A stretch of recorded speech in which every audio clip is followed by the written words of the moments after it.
আত্রাইয়ে ব্যবসায়ীদের সাথে ইউপি চেয়ারম্যানের মতবিনিময় সভা অনুষ্ঠিত। কামাল উদ্দিন টগর, নওগাঁ প্রতিনিধিফনগার আত্রাই উপজেলার সাহেবগঞ্জ বাজারের সকল ব্যবসায়ীদের উপস্থিতিতে শান্তিশৃঙ্খলা ও উন্নয়নকে এগিয়ে নেওয়ার লক্ষ্যে লাগামহীন দ্রব্য মূল্য বৃদ্ধি ও সিন্ডিকেট বন্ধের লক্ষ্যে ঐক্যবদ্ধভাবে কাজ করার জন্য মতবিনিময় সভা অনুষ্ঠিত হয়েছে। পাচুপুর ইউনিয়ন পরিষদ সভাকক্ষে এ মতবিনিময় সভা অনুষ্ঠিত হয়। উপজেলার সাহেবগঞ্জ বাজার মালিক ও বণিক সমিতির আয়োজনে প্রধান অতিথি হিসেবে উপস্থিত ছিলেন উপজেলার সদর পাচুপুর ইউনিয়ন পরিষদের চেয়ারম্যান সাংবাদিক খবিরুল ইসলাম।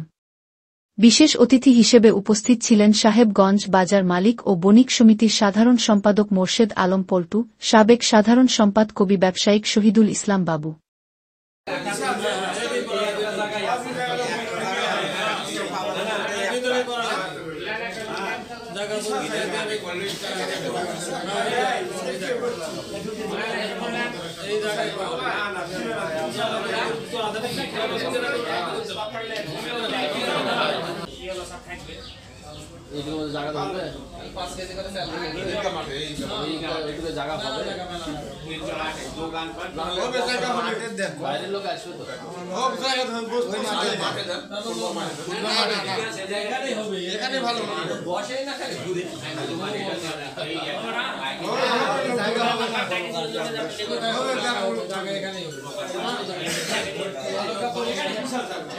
পরিষ্কার পরিচ্ছন্ন করে এখানে